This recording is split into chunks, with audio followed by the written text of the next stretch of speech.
Halo semuanya, kasih karunia Allah senantiasa menyertai kita sekalian. Kemarin dalam salah satu video saya, seorang teman bertanya apa perbedaan kitab suci Katolik dan kitab suci Kristen. Kenapa di dalam kitab suci Katolik itu ada kitab Deuterokanonika. Maka video saya kali ini saya akan menunjukkan kepada Anda sekalian. Jadi bukan saya yang menjawab, tapi saya langsung menunjukkan video kepada Anda, Profesor Dr. Henrikus Widiarto, dosen kitab suci Perjanjian Baru yang lulusan Gregoriana Roma. Beliau adalah dosen saya dan saat ini menjadi uskup Keuskupan Malang. Jadi nanti silakan teman-teman, bagi yang bingung, bagi yang belum paham, silakan ditinggalkan di kolom komentar, baru nanti kita bahas kalau ada yang tidak jelas. Tapi untuk lebih pasti, lebih jelas, lebih yakin, saya langsung menunjukkan video dari tanya jawab umat dengan Uskup Widiarto Okarum. Silakan disaksikan videonya. Nanya berikut, saya persilakan Bapak.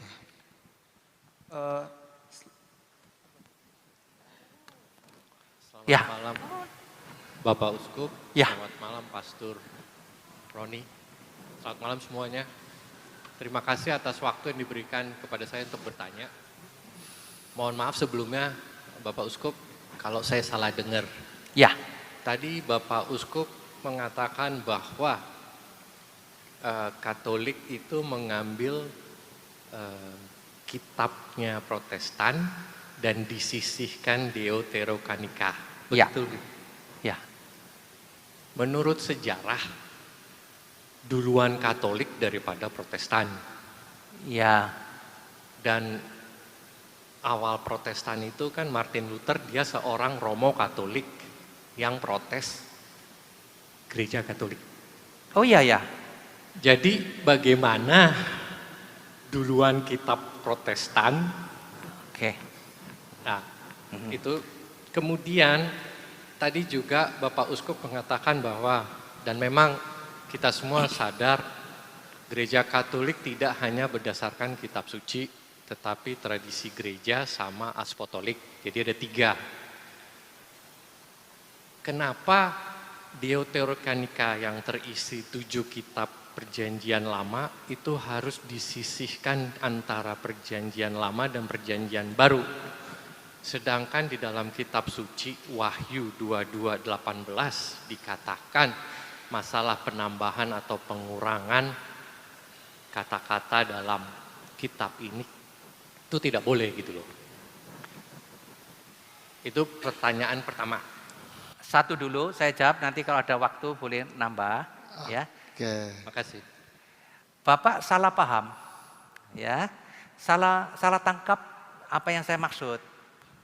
Saya tidak mengatakan Alkitabnya orang Katolik itu diwarisi oleh orang Protestan, lalu ditambah Deuterokanonik. Tidak. Yang saya bicarakan itu Alkitab bahasa Indonesia. Alkitab bahasa Indonesia ini diterjemahkan oleh orang Protestan.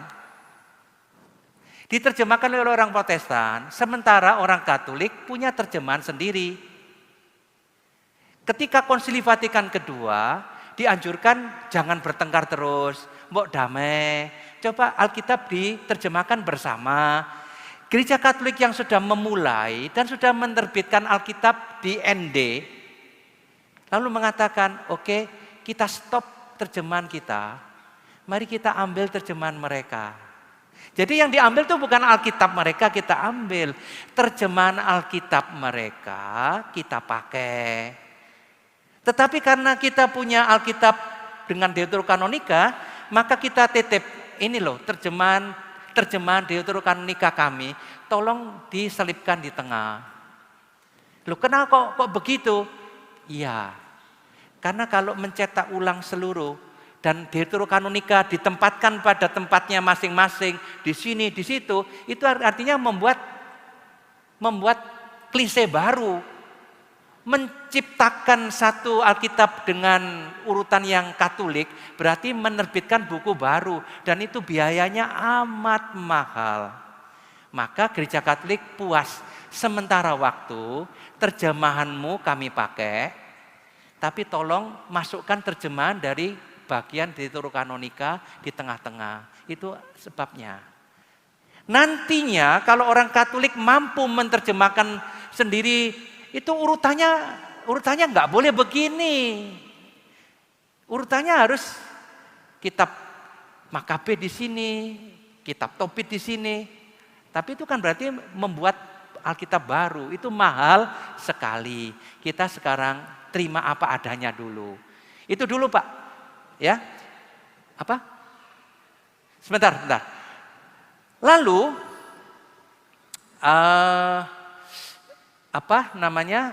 mengenai yang satunya itu, mengapa orang Katolik tadi itu apa? Tradisi itu, ya. Bukan tradisi yang ditanyakan berikutnya apa? Menambah. Oh, kitab Wahyu. Kan Ya. karena menurut Wahyu 22 Iya. itu. Tidak boleh menambah atau mengurang. Oke. Saya tanya, Pak. Alkitab Katolik itu kan mengandung kitab Deuterokanonik. Ya kan? Sedangkan Alkitab Protestan tidak memuat Deuterokanonik. Dengan kata lain, ada perbedaan pandangan. Orang Katolik, Alkitabnya lebih tebal daripada Alkitabnya orang Protestan. Kok bisa begitu? Saya terangkan sekarang. Pada zaman Yesus, kitab sucinya orang Yahudi masih belum ditentukan. Jadi, kalau mau gampangnya, saya mau memberi ilustrasi begini. Seandainya saya hadir di depan Yesus, selalu saya tanya, Yesus, saya mau tanya Yesus, berapa sih jumlah Alkitab? Berapa sih jumlah kitab sucinya orang Yahudi? Yesus tidak bisa menjawab. Kenapa? Apa Yesus bodoh? Bukan. Karena waktu itu belum ditentukan mana yang bagiannya kitab suci, mana yang tidak. Belum ditentukan oleh orang Yahudi. Yang ada, yang terjadi itu begini Pak. Orang Yahudi yang di Palestina mempunyai kitab suci dalam bahasa Ibrani. Kitab Perjanjian Lama ya kata kita. Kitab Perjanjian Lama ini dalam bahasa Ibrani. Dan jumlahnya cuma 22. Sedangkan orang Yahudi yang di luar negeri, yang berbahasa Yunani, kitab sucinya lebih dari 22. Kitab sucinya orang Yahudi yang di luar negeri, yang memakai bahasa Yunani, lebih tebal, itu 7 kitab itu loh Pak. Ya, jadi ada 2. Orang Yahudi di Palestina beda dengan orang Yahudi yang di luar negeri. Sama-sama orang Yahudi. Maka Yesus kalau ditanya, nggak bisa jawab. Nggak bisa jawab. Ketika orang Kristen berkembang, orang Yahudi merasa kepepet, tahun 100, jadi 70 tahun setelah Yesus wafat, orang Yahudi berkumpul di kota kecil namanya Yamnia, lalu memutuskan kitab suci kita hanya yang berbahasa Ibrani. Dengan demikian mereka lalu menolak kitab sucinya orang Yahudi yang ada di perantauan yang berbahasa Yunani dan mengandung apa yang namanya kitab Deuterokanonika. Mereka memutuskan, lalu pelan-pelan saudara-saudara yang di luar negeri pelan-pelan mengikuti keputusan ini. Tahun 170 tahun setelah Yesus wafat. Para rasul Yesus ikut yang mana? Pertanyaannya kan itu. Para rasul Yesus ambil yang bahasa Ibrani atau yang bahasa Yunani? Ini kalau di televisi dikatakan apa? Riset membuktikan atau semacam itu ya. Kalau ini ilmu membuktikan. Bahkan orang Protestan mengakui kalau kita membaca kitab Perjanjian Baru dan mengutip Perjanjian Lama, lebih sering terbukti yang dikutip itu kitab yang berbahasa Yunani daripada yang berbahasa Ibrani. Dengan kata lain kesimpulannya, para rasul dan penulis lebih condong memakai yang bahasa Yunani, berarti Deuterokanonika ada di situ. Betul enggak? Betul. Lalu Bapak mengatakan, kan tidak boleh menambah atau mengurang. Ini persoalannya. Orang Katolik sering dituduh, hei kalian orang Katolik, kalian menambah kitab Deuterokanonika. Kan tidak boleh kata kitab Wahyu. Persoalannya bukan itu Pak, dibalik saja, hai kamu, kan kata Alkitab tidak boleh mengurangi, kamu yang mengurangi. Ya, nggak bisa lalu kita bertengkar ya. Kita tidak menambah. Kita hanya mengikuti Alkitab orang Yahudi yang berbahasa Yunani, itu ada kitab Deuterokanonik. Mereka mengambil yang satu tanpa Deuterokanonik. Nah, sekarang pertanyaannya, siapa menambah, siapa mengurang? Ya tergantung dari gerejanya. Bagi orang Protestan kita menambah, bagi kita orang Katolik mereka mengurangi. Jadi itu Pak masalahnya. Semoga cukup jelas ya. Ini tidak bisa diperdebatkan, ya milih saja gereja mana yang diikutin. Jadi sangat jelas sekali apa yang sudah diterangkan oleh Profesor Dr. Hendrikus Widiarto Okarm, sekarang Keuskupan Malang, mengenai kitab suci Deuterokanonika yang ada dalam kitab suci Katolik. Jadi kita tidak bisa melepaskan diri dari gereja perdana. Nah, ini penting sekali untuk kita ketahui.